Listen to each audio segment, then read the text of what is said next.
नमस्कार दोस्तों, मैं हूं डॉक्टर राकेश। तो आज हमारे साथ हैं डॉक्टर गौरव और आज हम उनके साथ बात करने वाले हैं वाटर बॉर्न डिजीज़ेज़ के बारे में।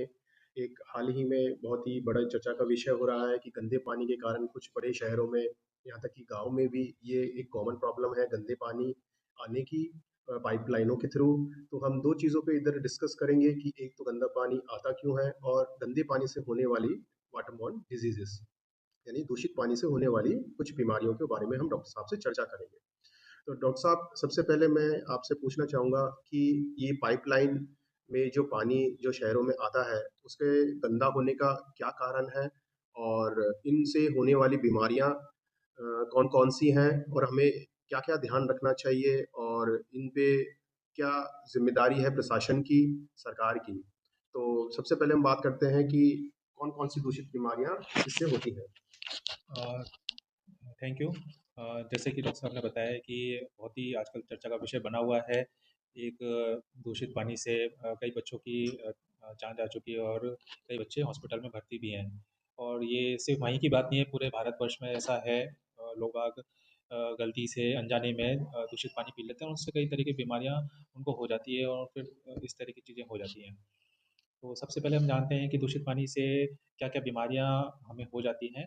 तो इसमें सबसे पहले आता है कोलेरा, जो कि हैजा है। वो उसमें उल्टी, दस्त, पेट दर्द ऐसी सिम्पटम रहते हैं, लक्षण रहते हैं।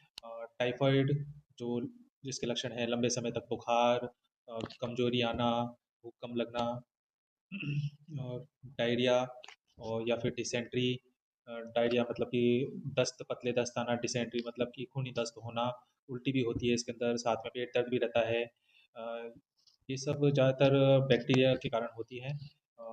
हेपेटाइटिस ए, ई, जिसे हम आम भाषा में पीलिया बोलते हैं, इसके अंदर लंबे समय तक वीकनेस रहती है। शरीर के अंदर पीलापन रहता है आँखों में, और कई ऐसी जगह है जहाँ पर पीलापन दिखाई देता है। इक्रेस बोलते हैं जिसे, नाखून नाखून के अंदर।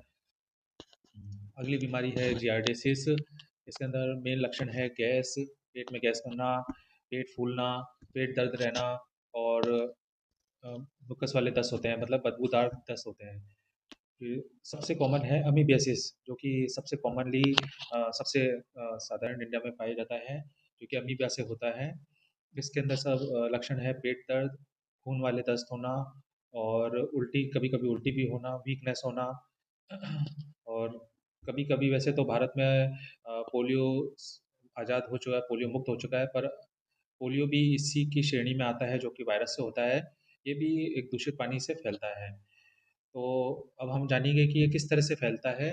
तो इसके लिए डॉक्टर साहब हमें बताएंगे ये कैसा है।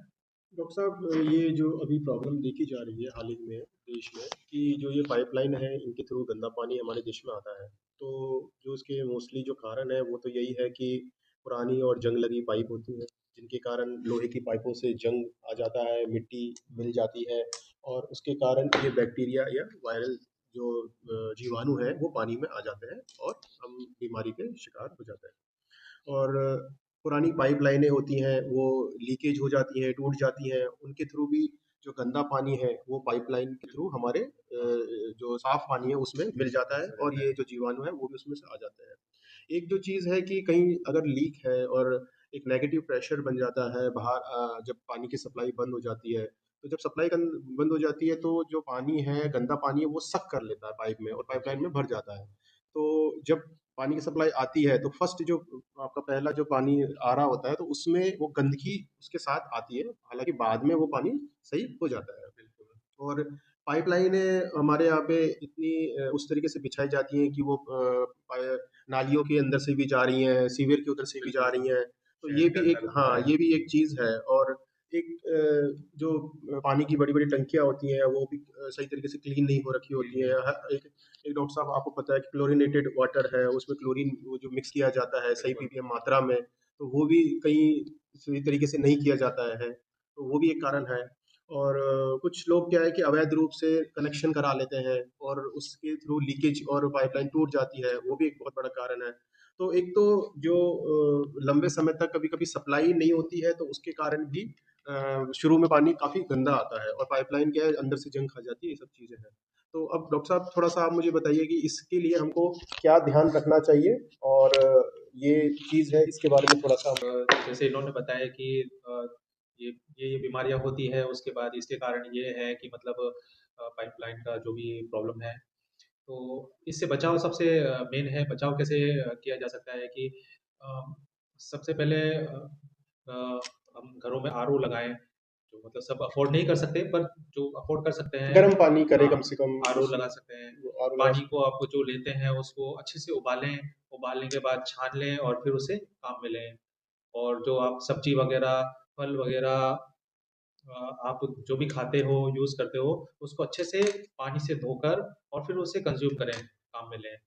और खाना खाने से पहले, खाना खाने के बाद, टॉयलेट जाने के बाद आपको अच्छे से साबुन से हाथ धोना है। हैं। और ये एक मुख्य कारण है, हम अपनी साफ-सफाई रखेंगे और तो जहाँ तक ये बिल्कुल बचाव पाइपलाइनों होएगा। जहाँ तक कि डॉक्टर साहब ये पाइपलाइनों की जहाँ तक की ये बात हाँ, है, तो आप एक तो जब भी पानी जो सप्लाई का पानी आए, तो कम से कम शुरू का जो 1-2 मिनट आप हाँ, उसको बिल्कुल, उसको थोड़ा बहने दें। निकल जाने दें, हाँ, बहने दें, और बिल्कुल। हर टंकी जो है आपकी उसे उसको टाइम हर टू 6 टाइम महीने साफ में करें। साफ भी करें। बिल्कुल, पानी आपने जैसे बताया कि उबाल के और फ़िल्टर का यूज़ ज़रूर करें। बिल्कुल करना है। तो थैंक यू डॉक्टर साहब ये जानकारी थैंक यू, देने के थैंक यू। लिए जानकारी देने के लिए और हम चाहेंगे कि सरकार इस पे ध्यान दे, प्रशासन इस पे ध्यान दे और सभी और सबकी सबको खुद को जागना पड़ेगा, जा सभी को। हाँ, खुद का भी हमको अपना ध्यान रखना ही है। बिल्कुल, प्रशासन भी अपने स्तर पर जो काम करेगा, लेकिन हाँ, हमको भी अवेयर होना है कि इन सेल्फ चीज़ों का अवेयरनेस बहुत इम्पोर्टेंट है, ठीक हाँ। है। तो थैंक यू डॉक्टर साहब थैंक ये यू। इस चर्चा पे भाग लेने के लिए।